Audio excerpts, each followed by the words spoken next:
Did you know only 24% of Brits who make New Year's resolutions end up keeping them all? Why is that? Maybe it's because their goals weren't smart. Listen, I don't know your picture, can you paint it for me? Can you tell me where your batch of friends is taking you? Can you tell me what your aspirations are, your dreams? Forget the money, brother, tell me what makes you you. Can you tell me why you wake up, what makes you tick? What makes you smile, what makes you laugh, what makes you sick? Can you tell me why you're on this earth? But before I get into that, why bother setting goals at all?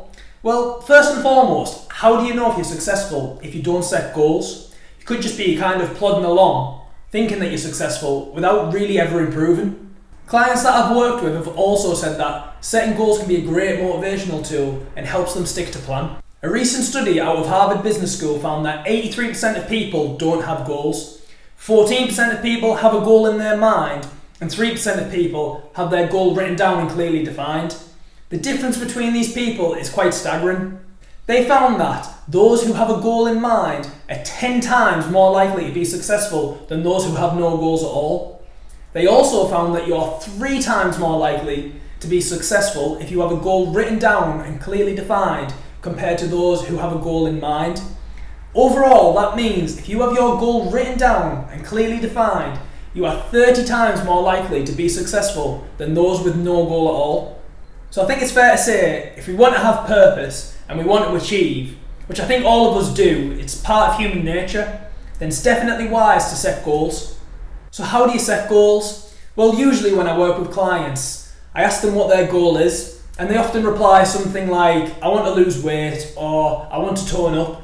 And that's all fine and well, but what I do is I take that goal and amend it using the SMART principle. But what exactly is the SMART principle? Alright, so first off we have specific. This means that your goal is clearly defined, you know exactly what it is, and you have tunnel vision on achieving it. Alright, so next up we have measurable. How do you know if you've achieved your goal if you can't measure it? This usually involves implementing a numeric value. So for the example of fat loss, do you want to lose 1 pound or do you want to lose 20?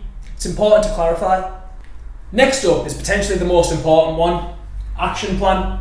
What's the point in having a goal if you don't know how to achieve it? After all, a goal without a plan is just a dream. It's important to have an action plan that's specific to your goal.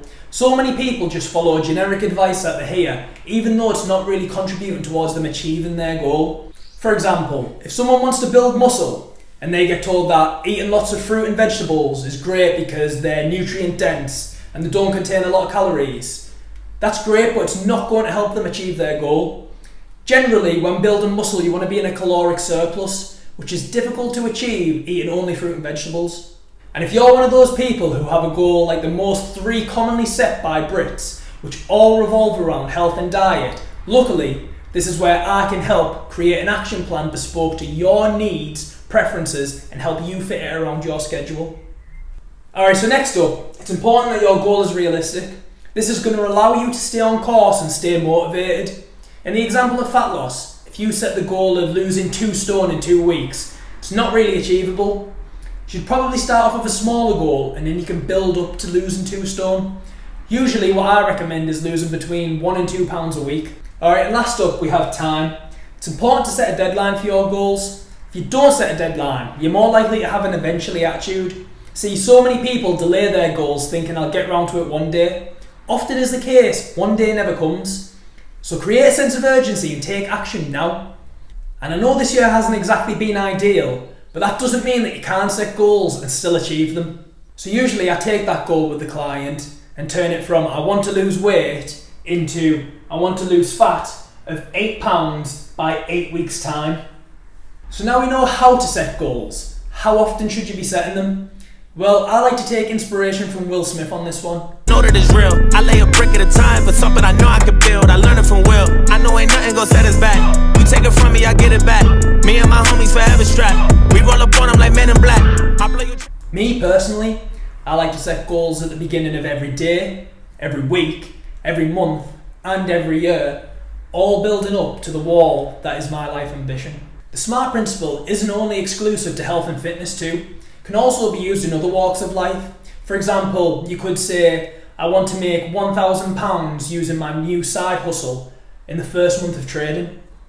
Also worth mentioning is how 35% of people with a mental health condition say that setting goals makes them feel more positive. So we can definitely say it's important to set goals.